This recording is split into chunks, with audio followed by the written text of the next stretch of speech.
కొత్తగా కార్లు కొనాలనుకునేవారు జనవరి కోసం ఎదురుచూస్తారు. అయితే ఈ ఏడాది జనవరితో పోలిస్తే ఈ నెలలో కొత్త మోడళ్లు ఎక్కువగా విడుదలవుతున్నాయి. వాటి వివరాలను చూస్తే నిస్సాన్ తన ఫ్లాగ్షిప్ మోడళ్లలో ఒకటైన టెక్స్టాన్ను ఈ నెల 4న విడుదల చేసింది. ఇది మిడ్ రైజ్ ఎస్యూవీ విభాగానికి చెందింది. ఈ కారు ఇప్పుడు హ్యుండై క్రెటా, కియా సెల్టోస్తో పోటీకి సిద్ధమైంది.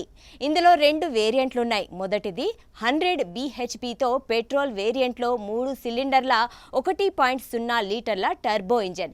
ఇది 6 మాన్యువల్ గేర్లతో వచ్చింది. రెండోది 163 bhpతో పెట్రోల్ వేరియంట్లో 4 సిలిండర్ల 1.3 లీటర్ల టర్బో ఇంజన్. ఇందులో 6 గేర్ల డీసీటీ ఫీచర్ ఉంది. నిస్సాన్లోనే గ్రావైట్ అనే మోడల్ ఇప్పుడు విడుదలకు సిద్ధమైంది. ఈ మోడల్లో 72 HP సామర్థ్యంతో 1.0 లీటర్ల 3 సిలిండర్ల ఇంజన్ ఉంటుంది. ఇందులో 5 స్పీడ్ మాన్యువల్, అదేవిధంగా AMT గేర్ బాక్సులుంటాయి. CNG వేరియంట్లో కూడా ఈ మోడల్ అందుబాటులోకి రానుంది. ఇక భారత మార్కెట్లో MG మోటార్ ఇండియా హవా కొనసాగుతుంది.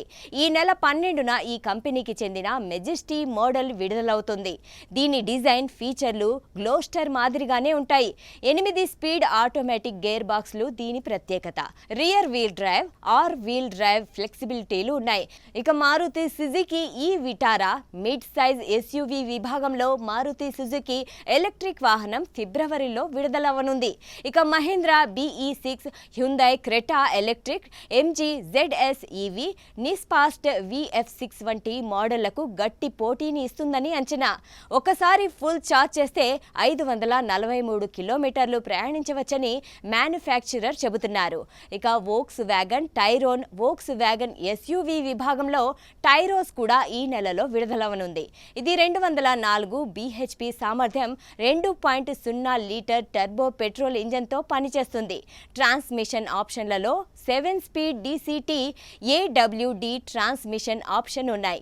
పనోరమిక్ సన్ రూఫ్, 360 డిగ్రీల కెమెరా, 15 అంగుళాల టర్బోటైన్మెంట్ స్క్రీన్, వైర్లెస్ ఛార్జర్, 12.9 అంగుళాల డిజిటల్ డ్రైవర్ డిస్ప్లే వంటి ఫీచర్లు ఈ కారులో ఉంటాయి.